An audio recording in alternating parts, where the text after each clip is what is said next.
Hi friends, welcome back. तो friends, आज का वीडियो है मेजर गौरव आर्या ने इमरान खान को आलू की तरह छील दिया। अरे वाह। पाक मीडिया ऑन इंडिया लेटेस्ट। तो फ्रेंड्स, टाइटल बड़े कमाल के होते हैं। कभी धो डालते हैं मेजर गौरव, कभी वो आलू की तरह छील देते हैं। टाइटल बड़े मजेदार बनाते हैं। तो चलो देखते हैं कि इसमें उन्होंने क्या कहा है और क्या डिबेट चल रही है। मेरे ख्याल से तो मोस्ट प्रॉब्ली इमरान खान के जो व्हाट्सएप के से अर्नब गोस्वामी का जो व्हाट्सएप का बात है उसके ऊपर जो उन्होंने ट्वीट किया था उसी से रिलेटेड होगा।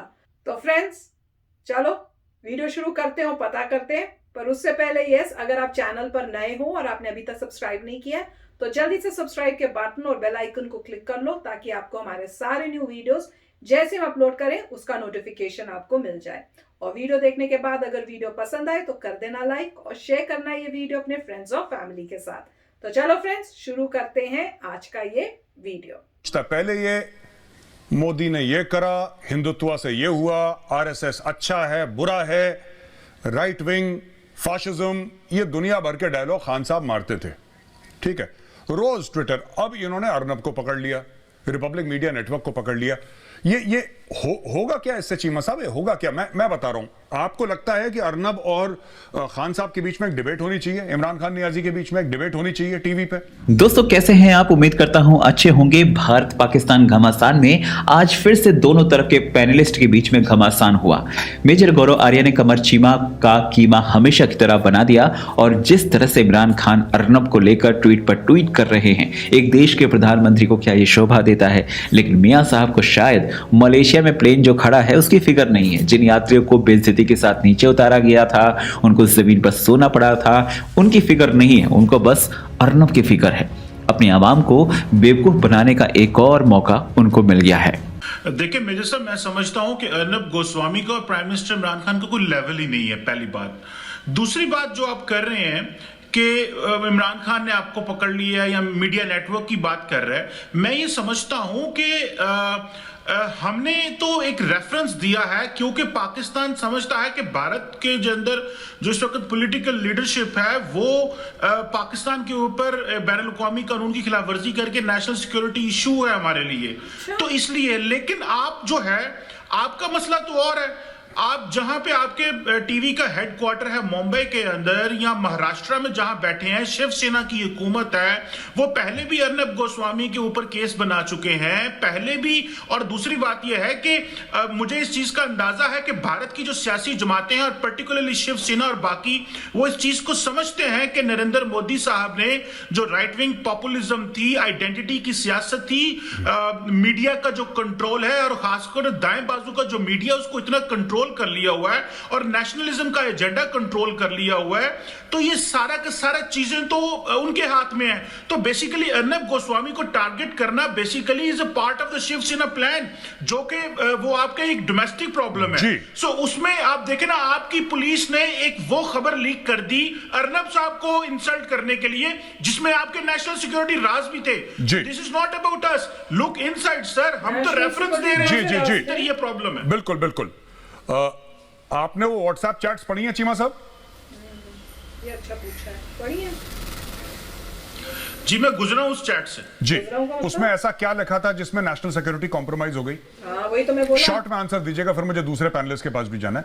उसमें ऐसा अर्नब ने क्या लिखा था जिससे कि नेशनल सिक्योरिटी कॉम्प्रोमाइज हो गई, या ऐसा कुछ पता लगा कि उनको बहुत बड़ी कोई स्टेट सीक्रेट के बारे में पता है? कोई सीक्रेट लीक किया मैंने? कौन सी?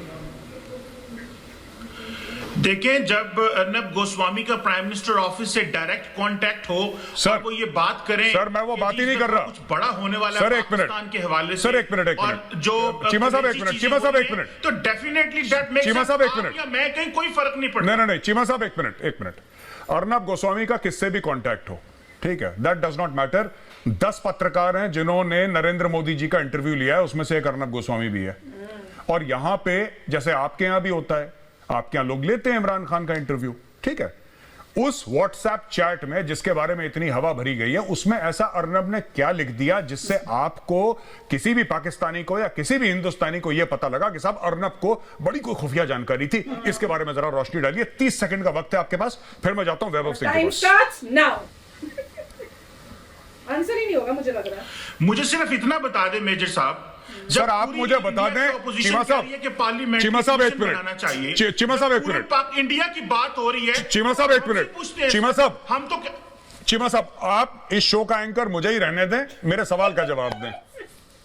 आप मुझे ही रहने दें शो का एंकर सर। मैं जवाब दे रहा हूं ना जी बताइए, जवाब दीजिए। उस व्हाट्सएप चैट में ऐसा क्या था? मैं जवाब ये दे रहा हूं कि ये जो national security issue Arnab Goswami साहब ने जो रेज किया हुआ है कि जी पाकिस्तान के ऊपर कुछ बड़ा होगा, ये तो अपोजिशन पूछ रही है भारत की कि क्यों इसको पता था सर। प्राइम मिनिस्टर ऑफिस से एक मिनट सुनिए, आप बताएं ना हमें। मैं बताता हूं, मैं आपको बताता हूं, मैं दो बातें आपको बताता हूं। इसी चैनल पे, रिपब्लिक टीवी पे, मैंने खुद बैठ के बोला है कि कुछ बड़ा होने वाला है। अर्नब की चैट तो अभी आई है हफ्ता भर पहले, मैंने बोला है, 4 जनरल्स ने बोला है यहां पे, आर्मी नेवी एयरफोर्स के आला अफसरों ने बोला यहां पे बैठ के कि कुछ बड़ा होने वाला है। आपको क्या लगता है कि पाकिस्तान पुलवामा में अटैक करेगा और हम लोग यहां पे चुपचाप बैठ जाएंगे? बिल्कुल नहीं। ऑफ कोर्स बड़ा होने वाला है, तो सबको पता था, मुझे भी पता था। ऐसे ऐसे चैनल्स हैं जिनका मैं नाम नहीं लूंगा, जिन्होंने, सुनिए मेरी बात चीमा साहब, जिन्होंने पूरा एक सैंड मॉडल बना के रखा था और यहां तक डिस्कशन हो रहा था कि कहां से क्या होगा।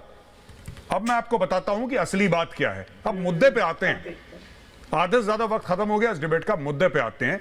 इमरान खान क्यों नहीं, आप कह रहे हैं कि इमरान खान का लेवल नहीं है और इसका लेवल नहीं है और अर्नब गोस्वामी का लेवल नहीं है। बात लेवल की नहीं है सर, बात यह कि इमरान खान को पता है कि अगर वो अर्नब गोस्वामी के साथ टीवी पे आता है तो उसका हश्र क्या होगा। असली बात यह है। और अब मैं आपको एक नमूना देता हूं छोटा सा, कि आपको भी पता लगे कि इमरान खान का हश्र क्या होगा। और ये जो है ये इमरान खान है, ठीक है सर, ये इमरान खान है, ये आलू नहीं है, ये इमरान खान है सर, ये इमरान खान है। और ये जो है ना, ये अर्नब गोस्वामी है। अर्नब गोस्वामी के साथ अगर इमरान खान आता है टीवी पे गारंटी के साथ, तो ये आप देख रहे हैं किस तरीके से आलू का जो, इसका जो कवरिंग होती है ना आलू की, छील छील के, ये देख रहे हैं, ये बड़ी अच्छी ये होने वाला है। ये सुनिए मेरी बात चीमा साहब, ये इमरान खान के साथ यही होने वाला है जो मैं आलू के साथ कर रहा हूं इस वक्त। आलू इंजमामुल हक वाला आलू नहीं, इमरान खान वाला आलू है। ये होने वाला है चीमा साहब, ये होने वाला है। और ये पोटैटो पीलर, ये potato pillar actually Arnab Goswami है और ये आलू जो इमरान खान है। इसलिए मैं आपको बोलने वाला था, मैं लेकर आया था कि आसान शब्दों में समझ में आ जाए। वैभव सिंह, एक बात बताइए मुझे, ये व्हाट्सएप चैट, हमारे तो खैर ऑपोजिशन का ठीक है, उनका कानूनी हक है, वो कॉन्स्टिट्यूशनली कांग्रेस पार्टी जो भी करे हम उसमें कुछ नहीं कहना, वो कहते रहते हैं। ये पाकिस्तानी प्रधानमंत्री को क्या मिर्ची लगी वैभव, क्या मिर्ची लगी पाकिस्तानी प्रधानमंत्री को कि उन्होंने, अब देखिए ये भी फैजुल हसन चौहान नहीं है, जैसे फैजुल हसन चौहान मुझे चैलेंज कर रहा था, फिर मैंने बोला ठीक है आइए आप डिबेट पे, चुप, फिर उसको नौकरी से निकाल दिया 48 घंटे के बाद। पाकिस्तानी आर्मी ने बोला कि तुमने फिर हमें जलील करा, तुम भागो यहां से, तुम कहां गौरव आर्या को चैलेंज कर रहे थे। वही इसके साथ भी होगा इमरान खान के साथ, ठीक है। अब बताइए वैभव सिंह, क्या है ये मामला?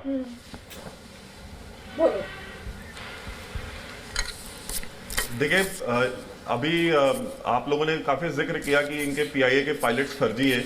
अरे इनके मुल्क का वजीर आजम फर्जी है तो पीआईए के पायलट्स की क्या हैसियत है? वो एक सिलेक्टेड वजीर आजम है। और चीमा साहब अपोजिशन की बात कर रहे थे, मैं भी पाकिस्तान के अपोजिशन की ही बात कर रहा हूं। पाकिस्तान डेमोक्रेटिक मूवमेंट में, जिसमें कि सारी की सारी अपोजिशन पार्टीज इनकी आई हुई है। और मैं आपको बता रहा हूं कि ये तो समझ लीजिए कयामत बहुत करीब है मेजर साहब, कि पाकिस्तानी जो है वो शिवसेना को डिफेंड कर रहे हैं। वो बता रहे हैं कि शिवसेना क्या कह रही है और शिवसेना का एजेंडा पाकिस्तानी आगे चला रहे हैं। यस। और इनके कितने आर्मी चीफ्स और इनके कितने बड़े बड़े इनके नेता और आर्मी ऑफिसर्स जो है कि वो बेचारे फौत हो गए ये बताते बताते कि शिवसेना एक टेररिस्ट ऑर्गेनाइजेशन है, ये खुद कहते रहे। और आज शिवसेना को एक डेमोक्रेटिक पार्टी और डेमोक्रेटिक वैल्यूज की अलंबरदार और ये सब बता रही है। तो ये चीज है। और आपने एक नज्म सुनाई, तो मैं भी एक शेर हबीब जालिब साहब का ही सुनाना चाहूंगा। बिल्कुल बिल्कुल, प्लीज इरशाद। आजादी का मजा मालूम है, बलोचों पर जुल्म की इंतहा मालूम है, मुझे जिंदगी भर पाकिस्तान में जीने की दुआ न दो, मुझे 60 साल पाकिस्तान में जीने की सजा मालूम है। तो ये पाकिस्तान और पाकिस्तान की जो अशराफिया है, ये जो पाक फौज है, इनको आवाम से कुछ नहीं लेना। देखिए, चीनी नहीं है मुल्क में, गेहूं नहीं है, आप चिकन नहीं है, गोश्त नहीं है, बिजली नहीं है, रोटी नहीं है। आप बताइए, जिस मुल्क में ये बेसिक चीजें ना हो, पीने का साफ पानी नहीं है, हर साल लाखों अफराद जो है वो हेपेटाइटिस की वजह से मरते हैं पाकिस्तान में। आपको पता है पूरे साउथ एशिया में हेपेटाइटिस से सबसे ज्यादा मरने वाले लोग पाकिस्तान में रहते हैं। ये, और इनके पास न किडनी ट्रांसप्लांट की फैसिलिटी, न लिवर ट्रांसप्लांट की फैसिलिटी, हर चीज के लिए आपके यहाँ पे आकर के हाई कमीशन में भीख मांगते हैं। हमें पता है, आपको भी बहुत सारे लोगों ने कॉन्टेक्ट किया है कि कोरोना की वैक्सीन लगवा दें। इंडियन हाई कमीशन इस्लामाबाद में लाइन लगा के खड़े कि कैसे भी करके हमें दिलवा दे। तो ये एक सिलेक्टेड वज़ीर आज़म और अर्नब और इमरान खान के बीच में क्या कंपैरिजन है? बिल्कुल कोई कंपैरिजन नहीं है। Arnab Goswami is a self made man. उसने अपनी मेहनत से, अपनी लगन से, अपने त्याग और तपस्या से एक चैनल बना के खड़ा किया है। ये बूट पॉलिशिया 2% का क्रिकेटर, इसने जर्नैलों के बूट पॉलिश कर करके 25 साल बाद इसने एक हुकूमत बना ली। ये आप क्या बात करते हैं? अर्नब गोस्वामी से क्या कंपैरिजन है? ये बिना सिक्योरिटी के ये खैबर पख्तूनख्वा नहीं जा सकता।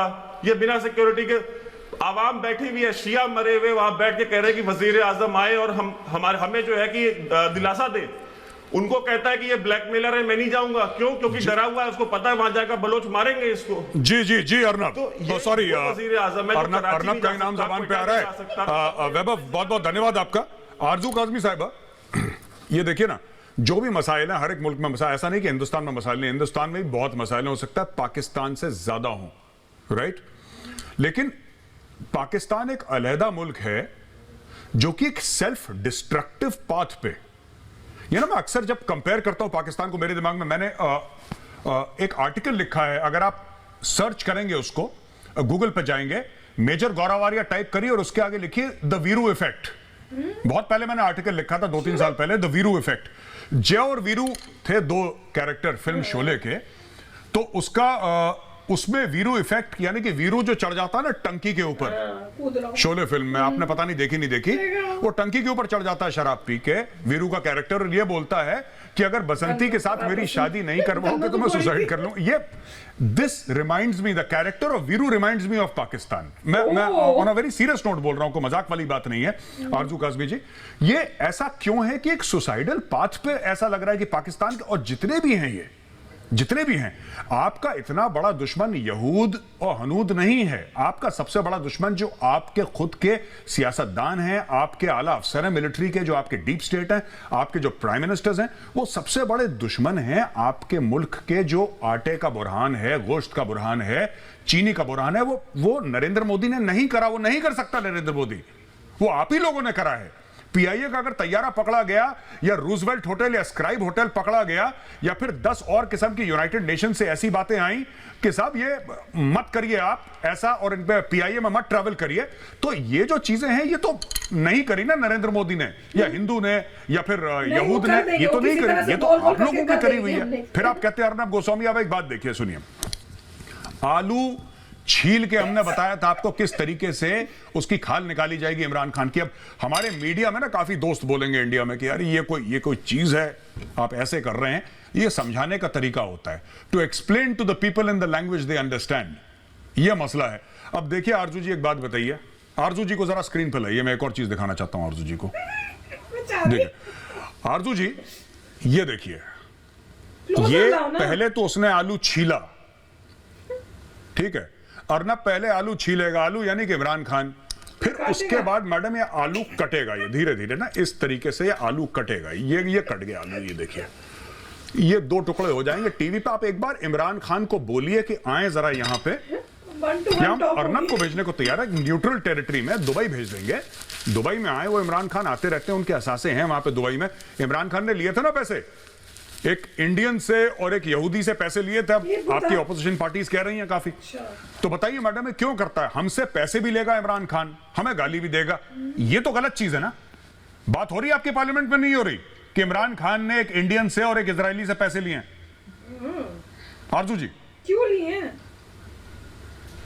जी मेजर साहब, सबसे पहली बात तो ये कि बिल्कुल शोले मैंने देखी है, और एक बार नहीं 50 बार देखी है।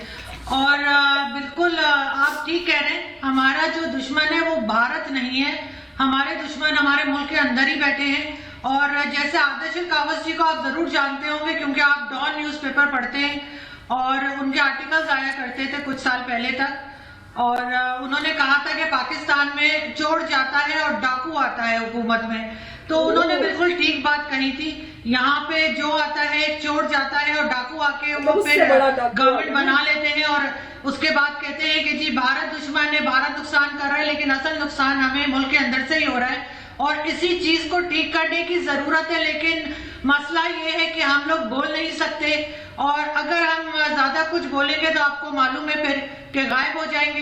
तो ये चीजें यहाँ पर चलती रहती हैं। और जहां तक भारत से पैसे लेने की या इजराइल से पैसे लेने की बात है, तो जिसके पास पैसा होगा उसी से तो पाकिस्तान लेगा ना, हमको इथोपिया से जाके तो मांगे से रहे।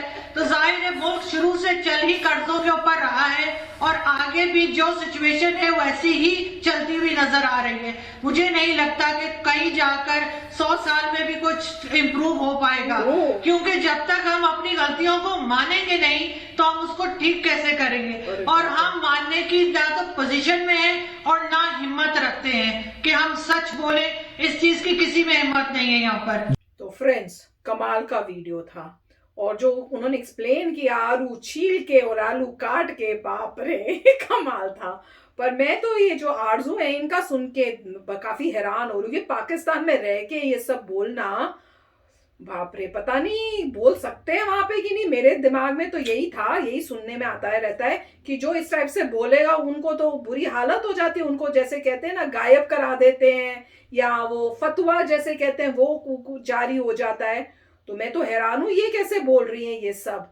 पर देख के खुशी हो रही है कि किसी ने तो खड़े होके बोला पाकिस्तान में से, कि जनरली जो बोलते हैं पाकिस्तानी वो एक्चुअली में पाकिस्तान में नहीं रह रहे होते, किसी और फॉरेन कंट्री में होते हैं और वहां से बोल रहे होते हैं। ये मेरे ख्याल से पहली ऐसी देखी है जो पाकिस्तान में रह के, आई एम होपिंग पाकिस्तान में ही है, तो पाकिस्तान में ही रह के वो इतना बोल्डली बोल रही हैं। तो देख के मुझे तो बहुत अच्छा लग रहा है। पर ओ माय गॉड, वाकई में मैं तो ये सोच रही हूँ कि जिस तरह से इमरान खान अर्नब गोस्वामी के पीछे पड़े हैं व्हाट्सएप चैट को लेकर, जिससे ना उनका लेना ना देना, और वही सेम चीजें बोल रहे हैं जो कह रहे हैं कि शिवसेना या कांग्रेस बोल रही है। तो इससे हमें पता चल रहा है कि अगर दुश्मन किसी ऐसे लोगों को सपोर्ट कर रहा है तो क्या पता चल रहा है कि वो सब मिले हुए हैं किसी वजह से। और ये कह भी रहे हैं कि भाई इजराइल और इंडिया के किसी बिजनेसमैन से उन्होंने पैसे लिए। आप लोगों ने एक दो नाम सजेस्ट किए हैं, अब उनमें से कौन से हैं ये तो पता नहीं है, पर जिन्होंने दिए हैं वो क्यों दिए हैं वो भी अभी पता नहीं है। पर ये डेफिनेटली कि पाकिस्तान जो हमारा दुश्मन है वो किसी को सपोर्ट कर रहा है इंडिया के अंदर, तो ऑब्वियसली दुश्मन उसी को सपोर्ट करेगा जो इंडिया के अगेंस्ट है।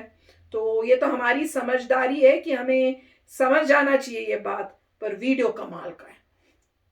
वीडियो काफ़ी अच्छा था और मुझे लग रहा है कि डेफिनेटली वहाँ पे ऐसा हो रहा है कि डिस्ट्रैक्ट करने की कोशिश कर रहे हैं अपने लोगों को, क्योंकि इतनी प्रॉब्लम्स आ रही हैं। जैसे कह रहे हैं चीनी नहीं है, गेहूं नहीं है, चिकन नहीं है, मीट नहीं है, पानी नहीं है, मतलब जो भी है, मतलब इतनी सारी चीज़ें जो वहाँ पे नॉर्मल बेसिक चीज़ें हैं वो अवेलेबल नहीं है।